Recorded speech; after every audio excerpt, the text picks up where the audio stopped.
Soumya. By this video, we are going to start the new paper of MSc final year, that is your natural products chemistry. Now, what are natural product? तो देखिए, जब मैंने ना channel का introduction video बताया था तो उसमें मैंने काफी कोरिलेशन बताया था in the natural product and in the chemistry.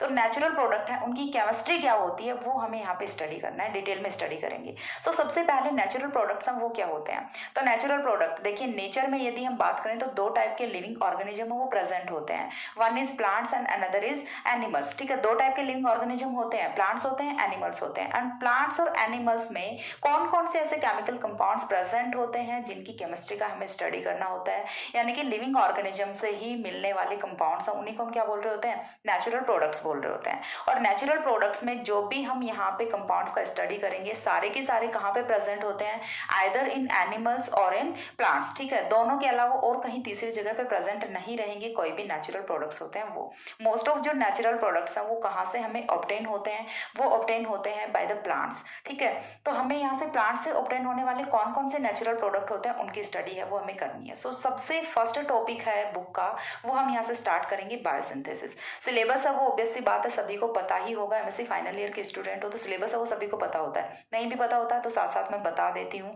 कि सिलेबस है वो क्या होगा। सो सबसे पहले टॉपिक से स्टार्ट करती हूँ। टॉपिक से स्टार्ट करने के बाद ही मैं यहाँ पे आपको सिलेबस है वो बताऊंगी कि क्या सिलेबस है वो होने वाला है पेपर का। सो जो फर्स्ट टॉपिक है यहाँ से वो होता है आपका बायोसिंथेसिस। ना बायोसिंथेसिस अब वो क्या होता है, व्हाट इज बायोसिंथेसिस। तो बायोसिंथेसिस की यदि हम बात करें तो बायोसिंथेसिस को हम टू टर्म्स में यहाँ पे हम इसे डिवाइड कर सकते हैं। One is bio and second is synthesis. ठीक है, हम यहाँ से इसे टू टर्म्स में डिवाइड करेंगे, बायो प्लस सिंथेसिस। इसके बाद इजी हो जाता है। केमिस्ट्री पढ़ रहे हो तो सिंथेसिस है वो तो ऑब्वियस बात सभी को पता ही होती है कि सिंथेसिस है वो क्या होता है। ठीक है, सिंथेसिस क्या होता है, कोई भी आपका ऑर्गेनिक मॉलिक्यूल है, कंपाउंड है, उसे आप बना रहे हो, ये वाली जो प्रोसेस है इसी को हम क्या बोल रहे होते हैं, सिंथेसिस बोल रहे होते हैं। नाउ बायो, जो बायो वर्ड है वो कोरिलेट किससे करता है, लिविंग ऑर्गेनिज्म।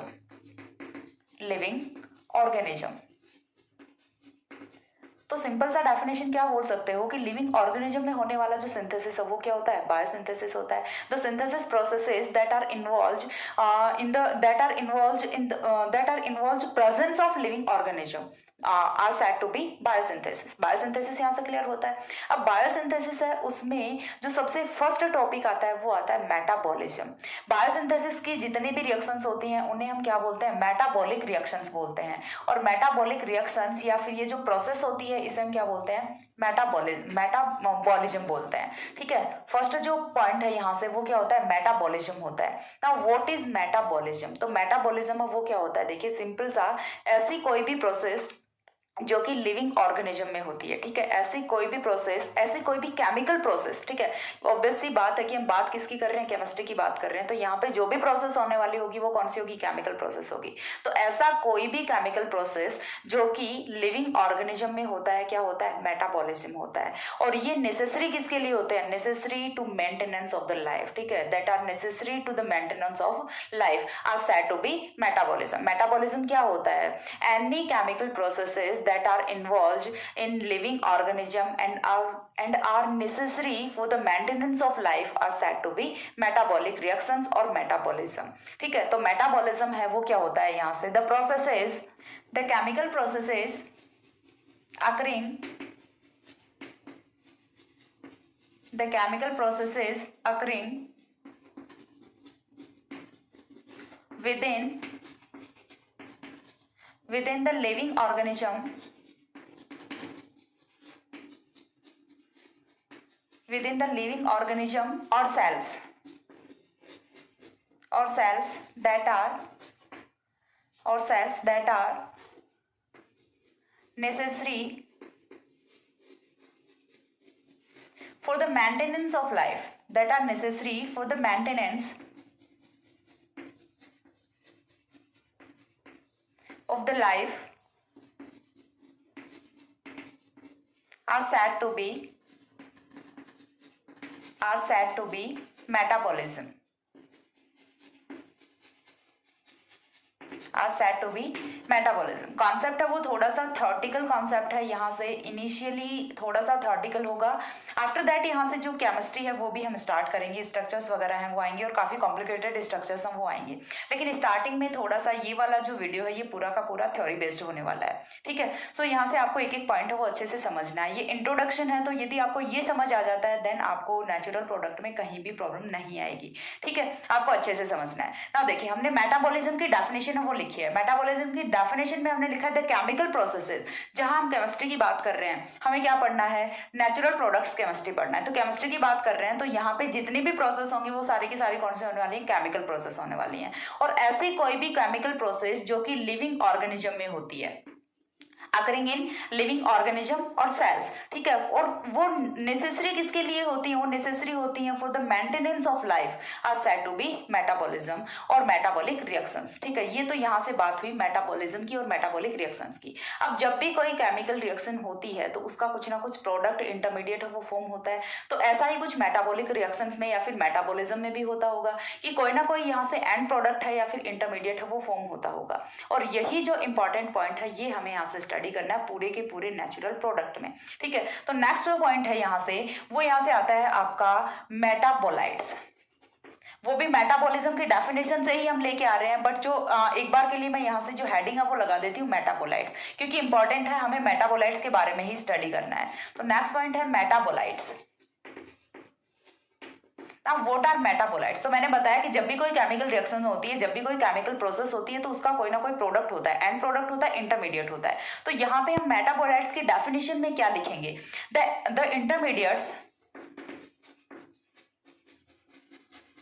इंटरमीडिएट्स और एंड प्रोडक्ट्स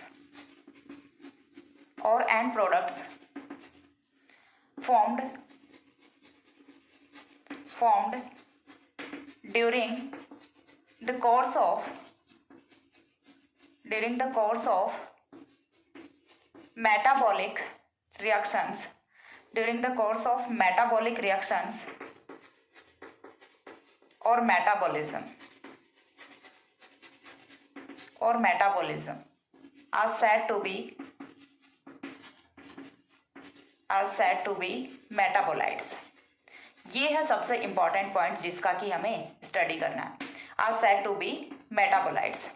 तो यहाँ से हमें मेटाबोलाइट्स के बारे में पढ़ना है। मेटाबोलाइट्स हम वो क्या होते हैं, तो जो आपकी मेटाबॉलिक रिएक्शंस होती है, मेटाबॉलिज्म प्रोसेस होती है, उसका जो इंटरमीडिएट या फिर उसका जो एंड प्रोडक्ट जो कि फॉर्म होता है during the metabolic reaction are said to be are known as metabolites. तो ये होते हैं मेटाबोलाइट्स। मेटाबोलाइट्स क्या होते हैं, मेटाबोलाइट्स वो कंपाउंड्स होते हैं, वो पार्टिकल्स होते हैं या फिर वो मॉलिक्यूल्स होते हैं जो कि मेटाबॉलिक रिएक्शन के ड्यूरिंग इनकी फॉर्मेशन होती है, ठीक है। अब यहाँ से मेटाबोलाइट्स हैं उनके बारे में हमें पढ़ना है। मेटाबोलाइट्स हैं वो आपके दो टाइप के होते हैं, primary metabolite, secondary metabolite. Primary metabolite and secondary metabolite की, या फिर हम बोल सकते हैं मेटाबोलाइट का, हमें यहाँ से थोड़ा सा डिटेल्ड स्टडी करना है। दोनों की कैरेक्टरिस्टिक प्रॉपर्टीज हैं, दोनों का जो डिफरेंस है वो हमें यहाँ से स्टडी करना है। तो आज की वीडियो का जो टॉपिक है वो यहाँ से यही रहने वाला है, अबाउट मेटाबोलाइट्स। यहाँ से वीडियो का टॉपिक है वो स्टार्ट होता है मेटाबोलाइट्स। अभी तक हमने थोड़ा सा इंट्रोडक्शन देखा था कि क्या मेटाबॉलिज्म होता है, क्या बायोसिंथेसिस होता है, बट जो मेन टॉपिक है जो इस वाली वीडियो का वो क्या है, यहाँ से मेटाबोलाइट्स है,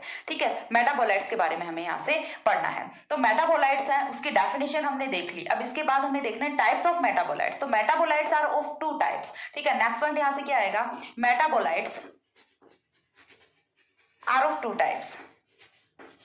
metabolites are of two types, ठीक है। First one is primary metabolites,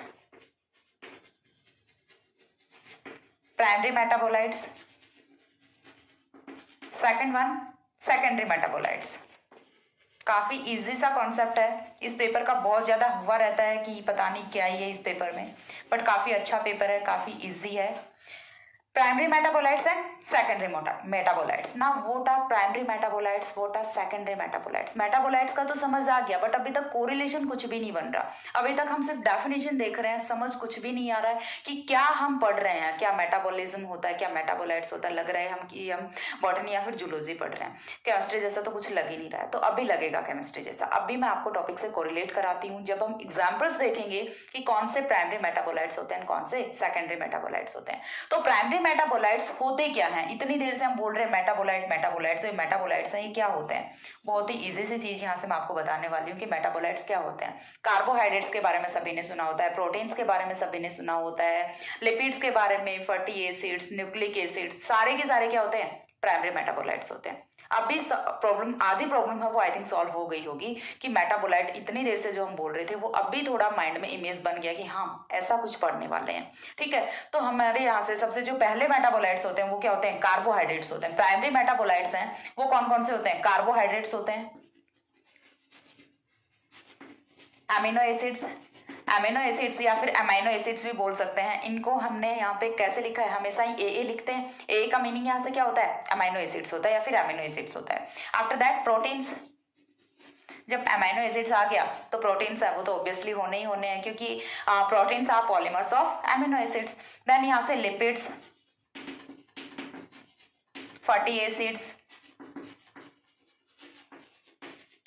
nucleic acids, nucleic acids को क्या लिखते हैं? Na लिखते हैं। ठीक है, न्यूक्लिक एसिड्स, ठीक है, यहाँ से एक्सेट्रा, ये सारे के सारे क्या होते हैं? आपके सारे के सारे प्राइमरी मेटाबोलाइट्स होते हैं। ठीक है, ये सारे क्या होते हैं? प्राइमरी मेटाबोलाइट्स होते हैं।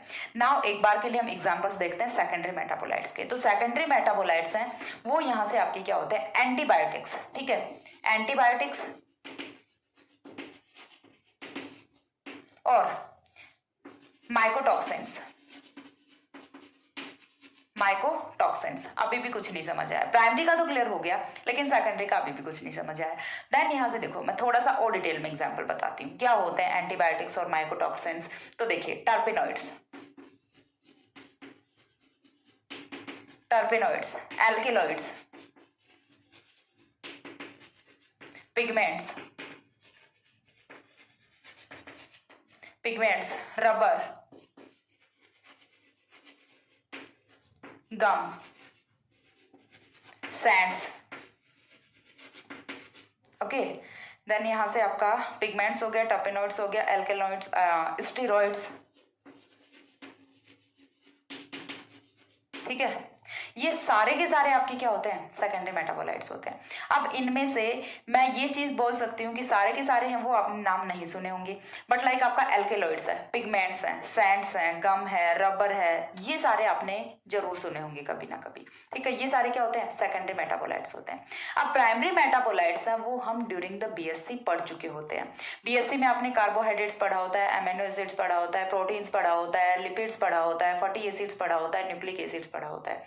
सारे के सारे प्राइमरी मेटाबोलाइट्स हैं वो हम बीएससी के लेवल पे खत्म करके आ चुके होते हैं, इनका डिटेल्ड स्टडी करके आए होते हैं। ठीक है, अभी कोरिलेशन बन पा रहा है कि हम पढ़ क्या रहे हैं एक्चुअल में, नेचुरल प्रोडक्ट क्या होते हैं, तो आई थिंक अभी सभी लोग हैं वो कोरिलेट कर पा रहे होंगे। ठीक है, तो जो प्राइमरी मेटाबोलाइट्स होते हैं वो आपके सारे के सारे पढ़े हुए होते हैं। अब जो बच गए वही तो पढ़ना है हमें, मास्टर्स तक आते आते जो सारे की सारी चीजें वो कवर करनी होती हैं, तो जो हम ऑलरेडी कर चुके हैं उन्हें हमें यहाँ पे नहीं करना। अब बचता है टॉपिक कौन सा? सेकेंडरी मेटाबोलाइट्स, जो कि हमें पूरी की पूरी नेचुरल प्रोडक्ट की बुक में पढ़ना होता है। ठीक है, पूरी की पूरी जो नेचुरल प्रोडक्ट की बुक है आपकी, अभी यहां से आपको सिलेबस का भी पता चल जाएगा, उसमें हमें यही पढ़ना है। क्या क्या पढ़ना है? बायोसिंथेसिस पढ़ना है, टर्पेनॉइड्स पढ़ना है, एल्केलॉइड्स पढ़ना है, पिगमेंट्स पढ़ना है, स्टेरॉइड्स पढ़ना है। ठीक है, यही टॉपिक है इस वाले यूनिट के, सॉरी इस वाले पेपर के, इससे ज्यादा और आपको कुछ नहीं पढ़ना। तो सिलेबस का भी पता चल गया और ये भी पता चल गया कि हम पढ़ क्या रहे हैं, ये भी पता चल गया कि हमने कितना पढ़ लिया है ऑलरेडी बीएससी में अबाउट नेचुरल प्रोडक्ट केमिस्ट्री। ठीक है, और यहाँ से अब ये भी आइडिया लग गया कि कितना हमें पढ़ना है, तो समझ आ गया सिलेबस में क्या क्या पढ़ना है आपको। टर्पेनॉइड्स पढ़ना है, एल्केलॉइड्स पढ़ना है, पिगमेंट्स पढ़ना है और आपको यहाँ से स्टेरॉइड्स पढ़ना है। ये टॉपिक्स हैं, ये आपको पढ़ने होते हैं during the MSc final year natural products chemistry में, इससे ज्यादा कुछ नहीं पढ़ना। तो यहाँ से एक मैंने आपको जनरल आइडिया दिया है अबाउट सिलेबस और about metabolism, about metabolites and about types of metabolites. इतनी चीज यदि आपको क्लियर हो जाती है तो इसके बाद बहुत ईजी सी होने वाली है। सबसे पहले हमें यहाँ से देखना है, हमें ये चीज पता है कि हम बीएससी में प्राइमरी मेटाबोलाइट्स के बारे में पढ़ चुके हैं ना। अब यहाँ से हमें प्राइमरी मेटाबोलाइट्स और सेकेंडरी मेटाबोलाइट्स की जो जनरल कैरेक्टरिस्टिक प्रॉपर्टीज होती हैं वो हमें पढ़नी है, कहाँ कहाँ पे प्रेजेंट होते हैं, क्या क्या इनके फंक्शंस होते हैं। ठीक है, कितना डेवलपमेंट में, ग्रोथ में किसका डायरेक्टली इन्वॉल्वमेंट होता है, किसका इनडायरेक्टली इन्वॉल्वमेंट होता है, ये सारी चीजें हमें एक बार के लिए बेसिक से वो पढ़नी है, देन हमें इनका डिफरेंस है वो देखना है। तो एक बार इतना स्क्रीनशॉट ले लो, देन हम यहाँ से स्टार्ट करेंगे बाय द प्राइमरी मेटाबोलाइट। ठीक है, हम सबसे पहला टॉपिक इस मिनट का, इस वाली टॉपिक का करने वाले हैं, वो हम करेंगे characteristic properties of primary metabolites. इतना स्क्रीनशॉट ले लो, हो गया। इसके बाद देखिए नेक्स्ट है वो हमें देखना है about characteristic properties of primary metabolites. Primary metabolites उनकी क्या क्या कैरेक्टरिस्टिक प्रॉपर्टीज होती हैं वो हमें यहाँ से देखनी है। ठीक है, तो नेक्स्ट है characteristic properties of primary metabolites. Topic के साथ कॉरिलेशन बनाइए। मैंने काफ़ी इजी वे में एक्सप्लेन किया है, आई थिंक अभी तो आपको समझ आ ही गया होगा। नहीं भी समझ आता है then you can tell me in the comment section कि मैम यहाँ से हमें समझ नहीं आया। पढ़ना बेटा जी आपको ही पड़ेगा, मैं सिर्फ पढ़ा सकती हूँ, एग्जाम में आपको ही लिखना पड़ेगा खुद का। ओके, सो अच्छे से पढ़ा करो। नेक्स्ट है characteristic properties of primary metabolites, या फिर हम यहाँ से फर्स्ट पॉइंट है वो स्टार्ट कर सकते हैं प्राइमरी मेटाबोलाइट्स। प्राइमरी मेटाबोलाइट्स, मैंने पहले ही बोल दिया था कि ये वाली वीडियो है पूरी की पूरी होने वाली है थ्योरी बेस्ड, इसीलिए मैं आपको साथ साथ में लिख के बता रही हूँ, वरना ये ऐसे भी हो सकता था कि मैं पहले से लिख के और पूरा का पूरा एक्सप्लेन कर देती, बट उससे आई थिंक आपको इतना अच्छे से समझ नहीं आता। ठीक है, इसीलिए मैं साथ साथ में लिख के बता रही हूँ। एक बारी मैं बोल रही हूँ तब आप सुनोगे, एक बारी जब मैं लिख रही हूँ तब आप सुनोगे। सो ये वाली वीडियो है, ये आपको बहुत ही अच्छे से देखनी, बहुत ही ध्यान से देखनी है। जो पॉइंट्स मैं बोल रही हूँ उनको भी आपको फोकस करना है। इसका मतलब ये नहीं कि बाकी वीडियोज में मैं जो बोलती हूँ उसे आप नहीं सुनोगे। ठीक है, पूरा का पूरा सुनना होता है। यहाँ पे मैं कोई मजाक नहीं करती हूँ कभी भी। ठीक है, सीरियसली पढ़ाती हूँ तो आप भी सीरियसली पढ़ा करो। ओके, हाँ, सीरियस फेस देख के सीरियस मत हो जाना, अच्छे से पढ़ा करो। देखिए प्राइमरी मेटाबोलाइट्स, प्राइमरी मेटाबोलाइट्स हैं वो आपके क्या होते हैं। तो प्राइमरी मेटाबोलाइट्स में मैंने आपको एग्जांपल्स हैं वो बता दी, कौन कौन से होते हैं। कार्बोहाइड्रेट्स होते हैं, प्रोटीन्स होते हैं, nucleic acid, fatty acid, lipids, amino acid, सारे के सारे क्या होते हैं, प्राइमरी मेटाबोलाइट्स होते हैं। प्राइमरी मेटाबोलाइट्स हैं, अब हमें ये चीज पता है प्रोटीन्स हैं वो खूब सारे प्रेजेंट होते हैं। ठीक है, वाइडली प्रेजेंट होते हैं, तो हम बोल सकते हैं कि primary metabolites are widely distributed in plants. ठीक है, हम क्या बोल सकते हैं, वाइडली डिस्ट्रीब्यूटेड इन प्लांट्स, और हम क्या बोल सकते हैं, widely distributed in living organism. Living organism चाहे वो प्लांट्स हो चाहे सेल्स हो, प्रोटीन्स भर भर के होते हैं, अमीनो एसिड्स होते हैं, खूब सारे होते हैं। ठीक है, कार्बोहाइड्रेट्स होते हैं, ऑब्वियस सी बात है होते हैं। ठीक है, तो हम इनका जो डिस्ट्रीब्यूशन है वो क्या होता है, वाइडली डिस्ट्रीब्यूशन होता है, हर जगह ये फैले हुए होते हैं। तो फर्स्ट पॉइंट यदि हम बात करें कि ये प्रेजेंट कहाँ पे होते हैं, तो primary metabolites are widely distributed, widely distributed, widely distributed, that means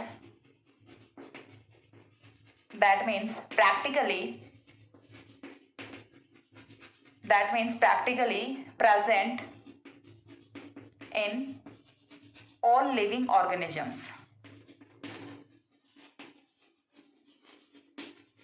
present in all living organisms, यानी कि जितने भी लिविंग ऑर्गेनिज्म होते हैं उनमें प्रेजेंट होते हैं। इनका डिस्ट्रीब्यूशन है वो वाइडली डिस्ट्रीब्यूशन होता है। फर्स्ट पॉइंट तो ये हो गया। नाउ सेकंड पॉइंट, ये चीज हमें पता चल गई कि हर जगह प्रेजेंट होते हैं। सेकंड पॉइंट यहाँ से ये होता है कि ग्रोथ में इनका इन्वॉल्वमेंट है वो कितना होता है। तो डायरेक्टली इन्वॉल्वमेंट होता है ग्रोथ में। अब यदि आपको प्रोटीन नहीं मिल रहा है तो आप कुपोषण के शिकार होने हैं। यदि आपकी बॉडी में अमीनो एसिड्स प्रेजेंट नहीं है, तो आपने बीएससी थर्ड ईयर में पढ़ा होगा कि कुछ यहाँ पे एसेंशियल अमीनो एसिड्स होते हैं जिनकी लैक ऑफ अमीनो एसिड्स है, जिनकी डेफिशिएंसी से आपकी डेथ तक हो सकती है। ठीक है, कुछ विटामिन, कुछ प्रोटीन्स, कुछ कार्बोहाइड्रेट्स ऐसे होते हैं। अब जब आपकी बॉडी में ग्लूकोज ही नहीं रहेगा तो आपको एनर्जी कहाँ से मिलेगी, एट द एंड आपका क्या होना है, डेथ होनी है। ठीक है, तो जो प्राइमरी मेटाबोलाइट्स हैं ये लिविंग ऑर्गेनिजम्स के लिए काफी इंपॉर्टेंट होते हैं और इनकी एब्सेंस में ह्यूमन बींग्स हैं उनकी डेथ तक हो सकती है। ठीक है, पॉइंट समझ आ रहा है। Primary metabolites are very important for the living organism and by the deficiency of primary metabolites living organism can be dead. ठीक है, पॉइंट समझ आ गया आपको, तो कितना इंपॉर्टेंस है प्राइमरी मेटाबोलाइट्स का। सेकेंडरी मेटाबोलाइट्स के केस में ऐसा नहीं होता, बट प्राइमरी मेटाबोलाइट्स के केस में होता है। इनकी एब्सेंस में, इनकी डेफिशिएंसी में आपका जो भी लिविंग ऑर्गेनिज्म है उसकी डेथ तक हो सकती है। ठीक है, तो इनका डायरेक्टली इन्वॉल्वमेंट है वो होता है in the growth, in the reproduction, in the development. ठीक है, तो नेक्स्ट पॉइंट यहां से क्या होगा, डायरेक्टली इन्वॉल्व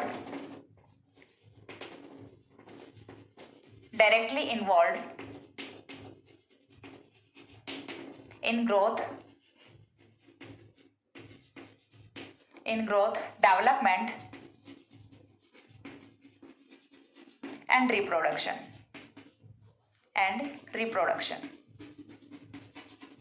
अब ये चीज हम क्यों बोल रहे हैं कि डायरेक्टली इन्वॉल्व होते हैं। अब इतनी चीज जब मैंने आपको एग्जांपल्स बता दिए हैं तो उससे आप कोरिलेट कर पाते हैं। हमें एनर्जी कहाँ से मिलती है, ग्लूकोज से मिलती है, ठीक है। न्यूक्लिक एसिड्स हैं वो यहाँ से रिप्रोडक्शन में हेल्प करते हैं, ठीक है। जेनेटिक मटेरियल होते हैं रिप्रोडक्शन के ड्यूरिंग, ठीक है। सेल डिवीजन में भी जो आपका जैसे आपके प्रोटीन्स वगैरह हैं ये सेल डिवीजन में इंपॉर्टेंट होते हैं। तो ये वाले जो प्राइमरी मेटाबोलाइट्स होते हैं ये डायरेक्टली इन्वॉल्वमेंट शो करते हैं in the growth, in the development, in the reproduction.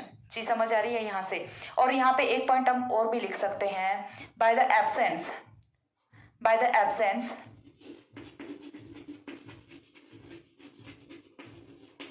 of primary metabolites, by the absence of these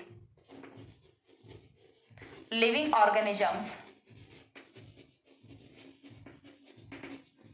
organisms can be dead।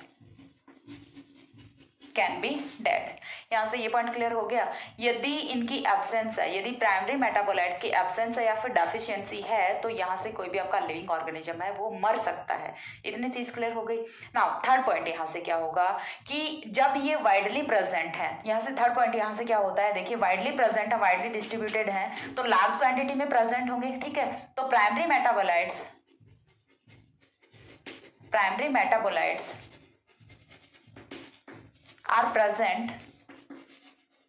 are present in large quantity,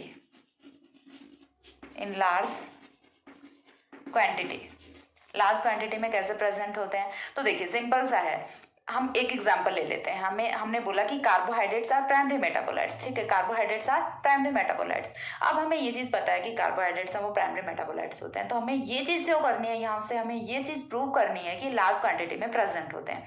हमने for example लिया potato में कौन सा carbohydrate होता है, starch होता है। तो पोटैटो में स्टार्च है, उसे आपको सेपरेट करना इजी होता है। ये चीज आपको पता है कि पोटैटो में खूब सारा स्टार्च है वो प्रेजेंट होता है, ठीक है। और कैसे प्रेजेंट होता है, आप आलू को छीलो, काटो, ठीक है, और उसे पानी में डाल दो। जैसे आप थोड़े टाइम के लिए उसे छोड़ते हो, जब आप उसमें से आलू को निकाल लो, ऊपर से हल्का सा पानी निकाल दो, नीचे आपका बचेगा जो भी वाइटिस मटेरियल, जो भी वाइटिस सॉलिड मटेरियल, वो पूरा का पूरा क्या होता है, स्टार्च होता है। जैसे ही आप चावल को डालते हो पानी में तो वो क्या हो जाता है, पूरा का पूरा जो पानी है वो वाइटिस हो जाता है, वो क्या होता है, स्टार्च होता है। तो लार्ज क्वांटिटी में प्रेजेंट है, तभी तो जैसे ही आप पानी में डाल रहे हो वैसे ही स्टार्च आपका अलग से जा रहा है, बह रहा है। तो दैट मीन्स क्या है कि लार्ज क्वांटिटी में प्रेजेंट होते हैं, ठीक है। लार्ज क्वांटिटी में प्रेजेंट होते हैं। फॉर एग्जाम्पल हम बोल सकते हैं यहाँ से स्टार्च इन पोटैटो, ठीक है। नेक्स्ट पॉइंट यहाँ से, अब हमें ये चीज पता है कि लार्ज क्वांटिटी में प्रेजेंट हैं, तो क्या इनका आइसोलेशन है वो बहुत ज्यादा महंगा पड़ेगा अपने को। यदि हमें स्टार्च चाहिए तो हम आलू से स्टार्च, सिंपल सा, छीलो, काटो, धो लो, मिल जाएगा स्टार्च, ठीक है। क्या करना है, छीलना है आलू को, काटना है आलू को और धो लेना है आलू को, हो जाएगा स्टार्च अलग, ठीक है। इसी टाइप से ग्लूकोज है, वो हमें पता है कि गेहूं में ग्लूकोज है वो प्रेजेंट होता है और बहुत सारा ग्लूकोज प्रेजेंट होता है। इसी की वजह से जो गेहूं की रोटी खाते हो तो उसमें थोड़ा सा मिठास वो आता है जो कि बाजरे की रोटी में नहीं आता, ठीक है। तो ये चीजें हैं, ये बहुत सी कॉमन वे की चीजें हैं, तो इन्हें यदि आप थोड़ा सा कोरिलेट करके सीखते हो तो बहुत ही इजी होती हैं, ठीक है। तो यहाँ से जो नेक्स्ट पॉइंट होता है वो यहाँ से क्या आएगा, these are non expensive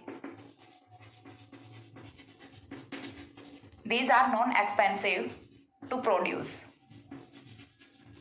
These are non expensive to produce। अब इनका प्रोड्यूस का मतलब क्या होता है, प्रोड्यूस का मतलब क्या होता है इनका, isolation from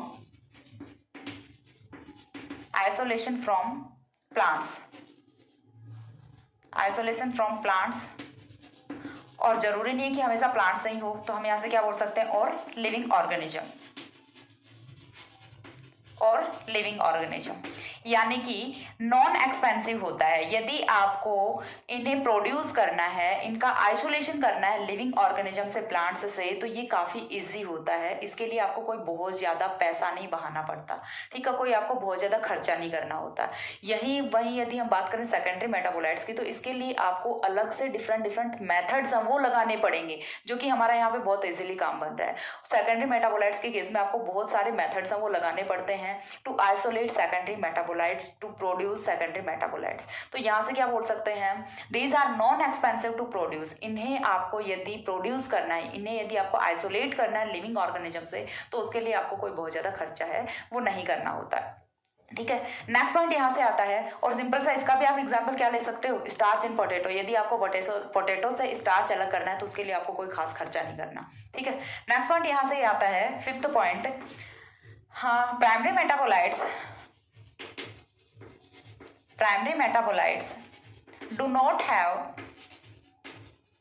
do not have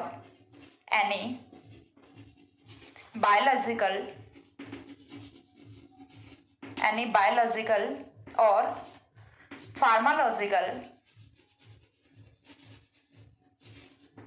pharmacological action। ठीक है, primary metabolites do not have any biological और फार्मालॉजिकल एक्शन। इस चीज का क्या मतलब हुआ कि इनका कोई भी फार्मालॉजिकल या फिर हम बोल सकते हैं कि मेडिसिनल वैल्यू है वो नहीं होती प्राइमरी मेटाबोलाइट्स की। क्यों नहीं होती, ये चीज हमें पता है कि इनकी एब्सेंस से, इनकी डेफिशिएंसी से डेथ तक हो सकती है। ठीक है, बट आप आलू खा रहे हो तो आलू आपकी कौन सी बीमारी का इलाज करेगा, नहीं करेगा ना। आप चावल खा रहे हो, कौन सी बीमारी का इलाज करेगा, नहीं करेगा ना। तो इनका जो मेडिसिनल वैल्यू है वो नहीं होती। ठीक है, ऐसा कोई भी प्राइमरी मेटाबोलाइट नहीं है जिसका आप किसी स्पेसिफिक डिजीज में यूज करके उसे ठीक कर सकते हैं। ठीक है, सिंपल सा कहने का मतलब यही है कि ये कोई दवाइयां नहीं है। ठीक है, इनका दवाइयों की फॉर्म में यूज आप नहीं कर सकते, जो कि आप सेकेंडरी मेटाबोलाइट्स का कर सकते हैं। ठीक है, एग्जाम्पल मैंने आपको ऑलरेडी करा दिए थे, फिर से मैं आपको एग्जाम्पल्स एक बार के लिए यहाँ पे बता देती हूँ, नोट डाउन कर लेना। एग्जाम्पल्स में आपको क्या क्या करना है, एग्जाम्पल्स में कार्बोहाइड्रेट लिख दो, सिंपल सा, आपको झंझट ही नहीं है, कार्बोहाइड्रेट्स लिख दो। ठीक है, सेकंड आप यहां से क्या लिख दो, न्यूक्लिक एसिड्स लिख दो, न्यूक्लिक एसिड्स। सारे के सारे बीएससी थर्ड ईयर में आपने पढ़े होते हैं न्यूक्लिक एसिड्स। नेक्स्ट यहां से क्या होता है, amino acids, amino acids. Next क्या होता है, प्रोटीन्स। Next lipids.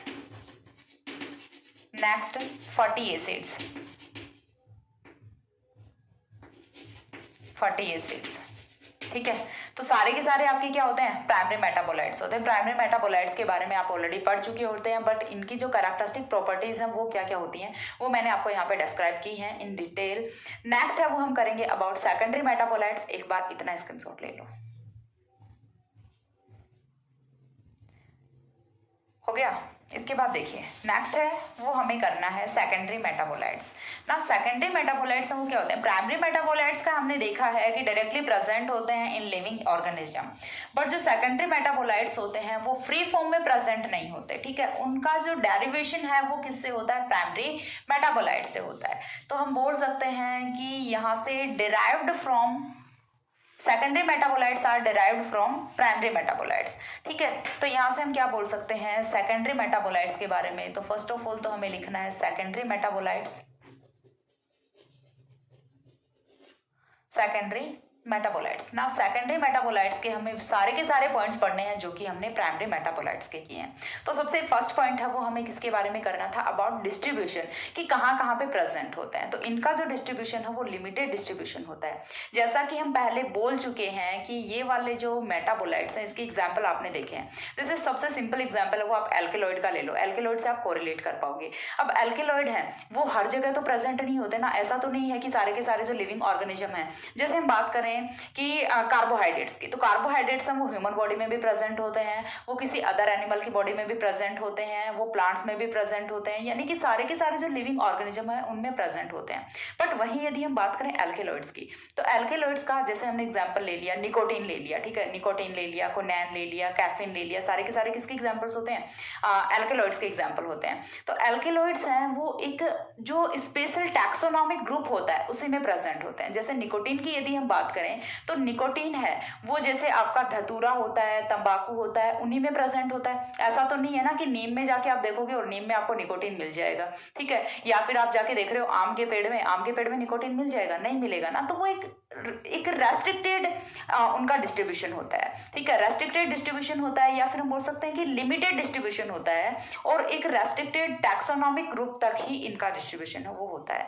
ठीक है, वाइडली डिस्ट्रीब्यूशन है वो नहीं होता। तो यहाँ से आप कोरिलेट कर पा रहे होंगे अबाउट सेकेंडरी मेटाबोलाइट्स, कि सेकेंडरी मेटाबोलाइट्स हैं वो हर जगह प्रेजेंट नहीं होते, कुछ टैक्सोनॉमिक ग्रुप्स होते हैं, कुछ प्लांट्स की फैमिलीज होती हैं जिनमें ये प्रेजेंट होते हैं, ठीक है, ओनली कुछ फैमिलीज में, ओनली कुछ फैमिली के जो प्लांट्स होते हैं उन्हीं में जो आपके सेकेंडरी मेटाबोलाइट्स हैं वो प्रेजेंट होते हैं, लेकिन ठीक है, लेकिन ऐसा भी कुछ नहीं है कि सारे के सारे सेकेंडरी मेटाबोलाइट्स हैं वो एक ही प्लांट फैमिली में प्रेजेंट होंगे, नहीं, कुछ मेटाबोलाइट्स हैं, जैसे कैफीन है आपका, कैफीन से आप कोरिलेट कर सकते हैं, जैसे मैंने पहला एग्जांपल बताया था अबाउट निकोटीन, कि निकोटीन है वो जो टोबैको फैमिली के जितने भी मेंबर्स होते हैं उनमें सभी में प्रेजेंट होता है, जैसे तंबाकू हो गया, धतूरा हो गया, ठीक है, इन सब में कौन प्रेजेंट होता है, निकोटीन एल्कलॉइड वो प्रेजेंट होता है, एल्कलॉइड्स आर सेकेंडरी मेटाबोलाइट्स, ठीक है। सेकंड जो एग्जांपल है वो हम यहाँ से कोरिलेट करते हैं अबाउट कैफीन, कैफीन है वो आपका किस में प्रेजेंट होता है, टी लीव्स में प्रेजेंट होता है, कॉफी बीन्स जो प्रेजेंट होते हैं उनमें होता है, ठीक है, तो इस टाइप से कैफीन है वो भी आपका सभी जगह तो प्रेजेंट नहीं होता ना, कैफीन को यदि आप आम के पेड़ में ढूंढ रहे हो, अमरूद के पेड़ में ढूंढ रहे हो तो नहीं मिलेगा, ठीक है, या फिर आप तंबाकू के पेड़ में कैफीन को ढूंढ रहे हो तो नहीं मिलेगा। चीज को कोरिलेट कर पाए कैफीन और जो निकोटीन है, दोनों के एग्जाम्पल से आप यहाँ से अच्छे से समझ सकते हैं कि कुछ स्पेसिफिक फैमिली के प्लांट्स होते हैं जिनमें स्पेसिफिक सेकेंडरी मेटाबोलाइट्स हैं वो प्रेजेंट होते हैं, यानी कि इनका वाइडली डिस्ट्रीब्यूशन नहीं होता, ठीक है। तो फर्स्ट पॉइंट यहाँ से क्या होता है, biosynthetically derived, first point is बायोसिंथेटिकली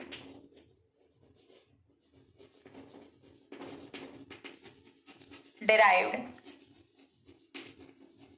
from primary metabolites,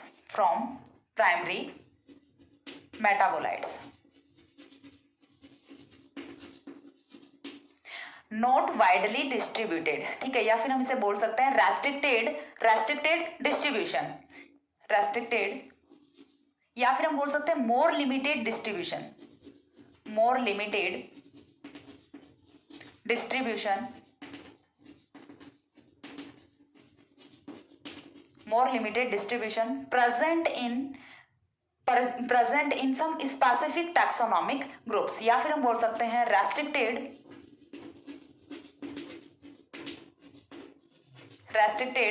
to taxonomic groups, restricted to taxonomic groups, यानी कि कुछ जो टैक्सोनॉमिक ग्रुप्स हैं उनमें ये प्रेजेंट होते हैं, या फिर हम बोल सकते हैं इन वन लाइन क्या बोल सकते हैं, और not widely distributed, not widely distributed. तो फर्स्ट पॉइंट है वो हो गया अबाउट डिस्ट्रीब्यूशन। यहाँ से एक चीज मैं आपको और क्लियर कर दूं कि यहाँ से पूछा जा सकता है about the give the difference in between primary and secondary metabolites. तो मैं यहाँ से आपको दोनों का सेपरेट करा रही हूँ। इतनी सी मेहनत आपको खुद को करनी पड़ेगी। जब भी आपको किसी भी चीज के बारे में डिफरेंस पूछा जाता है तो आप क्या करते हो, उसे एक टेबल की फॉर्म में शो करते हो। टेबल की फॉर्म में शो करते हो, सबसे पहले आप सीरियल नंबर लिखते हो, देन जो भी चीजें जिनके बीच में डिफरेंस पूछा जा रहा है उनके आपको दो कॉलम्स बनाने होते हैं। एक साइड आपको लिखना है प्राइमरी मेटाबोलाइट्स, सेकंड साइड आपको लिखना होता है सेकेंडरी मेटाबोलाइट्स।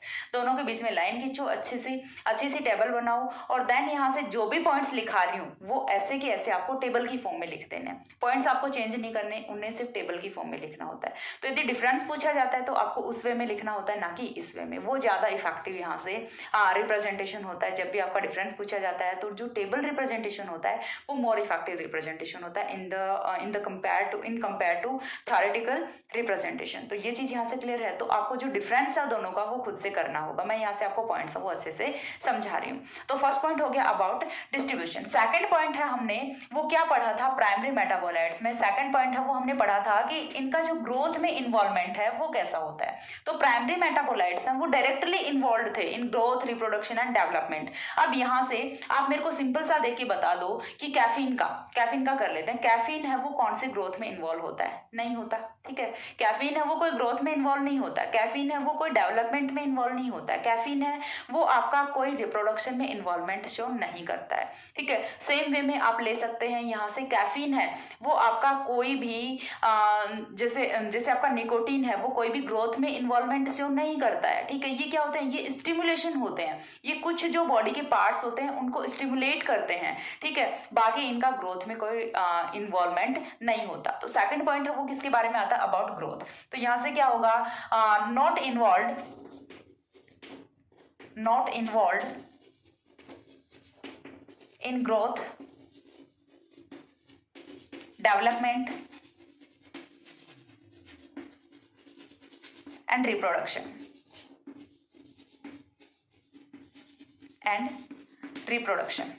तो अब ये प्रेजेंट क्यों है? फिर जब इनका ग्रोथ में, डेवलपमेंट में, रिप्रोडक्शन में कोई इन्वॉल्वमेंट ही नहीं है तो फिर ये प्रेजेंट क्यों है? तो इनका जो प्रेजेंटेशन का, जो इनके जो प्रेजेंट होने का कोज होता है वो ये होता है कि ये कुछ जो बायोलॉजिकल फैक्टर्स होते हैं उनसे, या फिर कुछ जो एनवायरमेंटल अडेप्टेशन होते हैं उनकी वजह से प्रेजेंट होते हैं। जैसे यदि हम बात करें निकोटीन की, तो निकोटीन है वो टोबैको में प्रेजेंट होता है, ठीक है। हम ह्यूमन बींग्स अब वो टोबैको को ले रहे होते हैं, हम उस वे में बात नहीं कर रहे होते, ठीक है। हम बात कर रहे हैं कि टोबैको में निकोटीन है वो प्रेजेंट है। तो टोबैको में जो निकोटीन प्रेजेंट है वो टोबैको प्लांट की ग्रोथ में तो कोई इन्वॉल्वमेंट शो नहीं कर रहा, उसके रिप्रोडक्शन में कोई इन्वॉल्वमेंट शो नहीं कर रहा, ठीक है, उसके डेवलपमेंट में कोई इन्वॉल्वमेंट शो नहीं कर रहा। तो फिर ये क्यों प्रेजेंट है? तो फिर निकोटीन की प्रेजेंस का यहाँ से मतलब क्या बनता है? तो मतलब बनता है, क्या मतलब बनता है? यदि आपने कभी नोटिस किया होगा तो जो भी आपके एनिमल्स होते हैं उन्हें यदि ग्रीन प्लांट्स दिख जाए तो वो तुरंत उनको खा जाते हैं, लेकिन टोबैको को प्लांट को नहीं खाते। यदि आपने कभी नोटिस किया है तो जो भी आपके गाय, भैंस, बकरी, ऊंट जो भी होते हैं वो टोबैको के प्लांट को नहीं खाते हैं। तो उस चीज का रीजन क्या होता है? Presence of nicotine. निकोटीन है वो एनिमल्स से प्रोटेक्टिव इन्वायरमेंट है वो यहाँ से जनरेट करता है, क्रिएट करता है, ठीक है। तो ये क्या कर रहा है? प्रोटेक्शन कर रहा है, किसकी? टोबैको प्लांट की प्रोटेक्शन कर रहा है फ्रॉम हर्बीवरस एनिमल्स, ठीक है। हर्बीवरस जो एनिमल्स होते हैं उनसे इनकी प्रोटेक्शन कर रहा है। साथ ही में कुछ कीड़े मकोड़े जो होते हैं, जैसे आपने देखा होगा कि प्लांट्स में कुछ कीड़े लग जाते हैं, ठीक है। तो ये वाले जो सेकेंडरी मेटाबोलाइट्स हैं ये क्यों प्रेजेंट होते हैं लिविंग ऑर्गेनिज्म में? ये प्रोटेक्टिव इन्वायरमेंट, केमिकल अडेप्टेशन या फिर यहाँ से डिफेंसिव जो इन्वायरमेंट है वो क्रिएट करते हैं उस लिविंग ऑर्गेनिज्म के थ्रू, ठीक है। तो उसे प्रोटेक्ट करते हैं, ये दूसरे जो भी आपके अदर इन्वायरमेंटल जो भी फैक्टर्स होते हैं उनसे प्रोटेक्ट करते हैं। तो प्रोटेक्टिव इन्वायरमेंट है वो ये यहाँ से क्रिएट करते हैं। तो चीज समझ आ गई कि इनकी प्रेजेंस का यहाँ से रीजन है वो क्या होता है। तो इसके बाद जो नेक्स्ट पॉइंट है वो हमें देखना है कि ये क्यों प्रेजेंट होते हैं, ठीक है। तो नेक्स्ट है वो हम यहाँ से इसी में कंटिन्यू करेंगे। इसमें हमने लिखा है not involve in growth, development and reproduction. तो फिर इन्वॉल्वमेंट कहाँ पे होता है हमें वो चीज देखनी है। तो नेक्स्ट हम इसी में कंटिन्यू कर रहे हैं, involve in chemical adaptation, involve in chemical adaptation,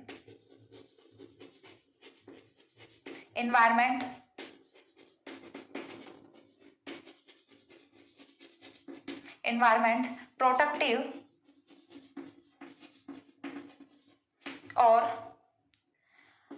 और डिफेंसिव, प्रोटेक्टिव और defensive environment, adaptation environment create, इससे पहले आएगा क्रिएट प्रोटेक्टिव और डिफेंसिव इन्वायरमेंट अगेंस्ट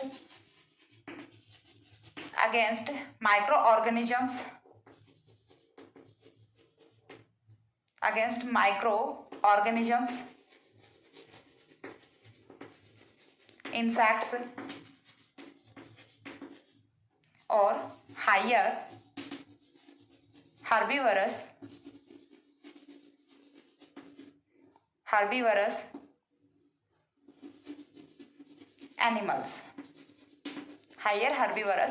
एनिमल्स, ठीक है। तो यहाँ से नेक्स्ट है इन्वॉल्वमेंट कहाँ पे होता है? इन्वॉल्वमेंट होता है in chemical adaptation environment, create protective और defensive environment against microorganism, insects और हायर हर्बीवरस एनिमल्स। तो मैंने आपको निकोटीन का बता दिया कि निकोटीन में जो आपका तंबाकू होता है उसके पेड़ में, तंबाकू के पौधे में कीड़े वगैरह वो नहीं लगते because of presence of nicotine, ठीक है। तंबाकू के पेड़ को जो भी जो आपके एनिमल्स होते हैं वो नहीं खाते because of presence of nicotine. ऐसे ही और भी बहुत सारे एग्जाम्पल्स हम हो सकते हैं, बट टोबैको का मैं इसलिए आपको बता रही हूँ कि इससे आप कोरिलेट कर पाओगे, ठीक है।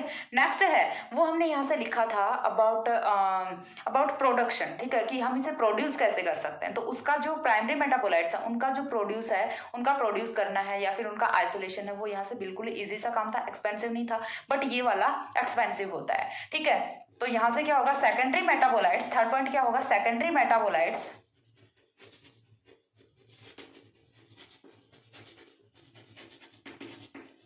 are expensive to produce, are expensive to produce। अब इसका एग्जाम्पल हम ले सकते हैं, कैसे ले सकते हैं? इसके लिए हम ले सकते हैं क्विनैन, या फिर हम इसे क्या लिखेंगे ब्रैकेट में, आइसोलेशन फ्रॉम प्लांट्स और living organisms, isolation from plants और लिविंग ऑर्गेनिजम्स। और इसका एग्जाम्पल है वो मैं आपको बताती हूँ, quinine from cinchona bark, quinine from cinchona bark. Quinine के बारे में सभी ने सुना होगा, मलेरिया बुखार के बारे में सभी ने सुना है। तो एंटी मलेरियल जो ड्रग होता है वो क्या होता है आपका, क्विनैन होता है। ठीक है, क्विनैन है वो एंटी मलेरियल ड्रग होता है। जब आपको मलेरिया बुखार हो जाता है, भगवान करे ना हो, बट यदि हो जाता है इन केस, तो आपको क्या दिया जाता है, क्विनैन दिया जाता है।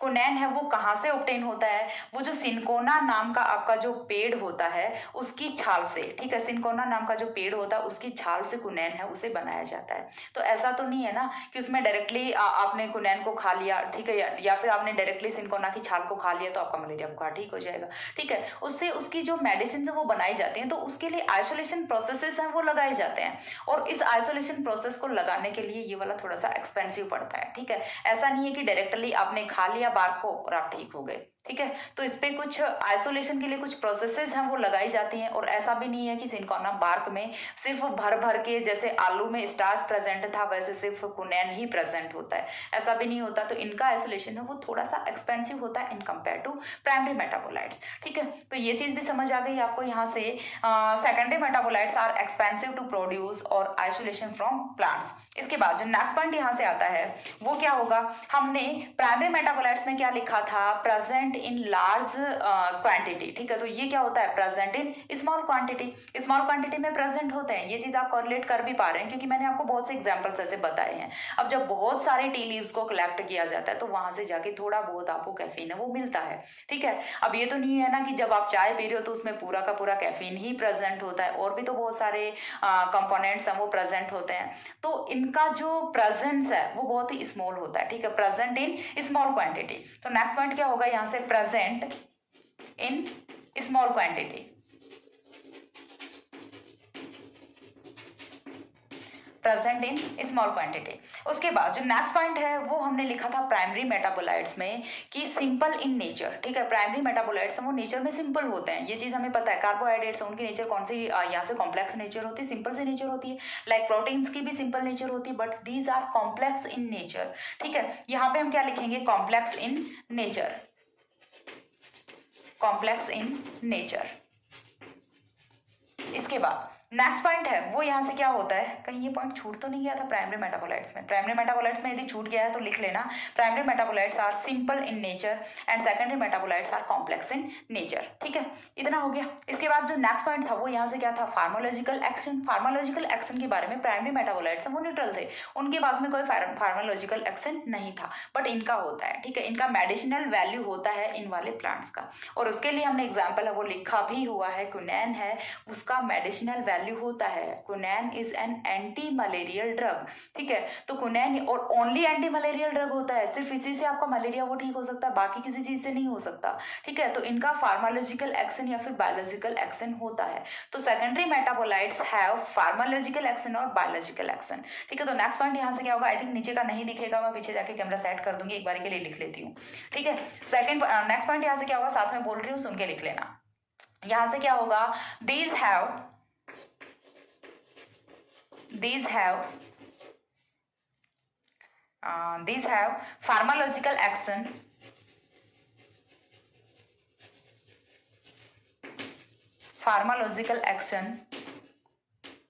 that means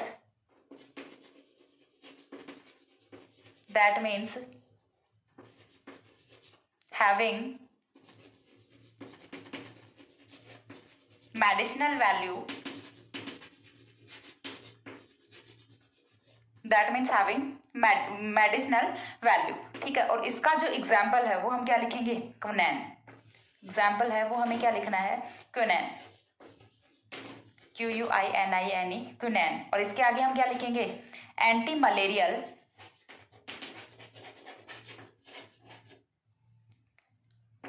anti malarial drug.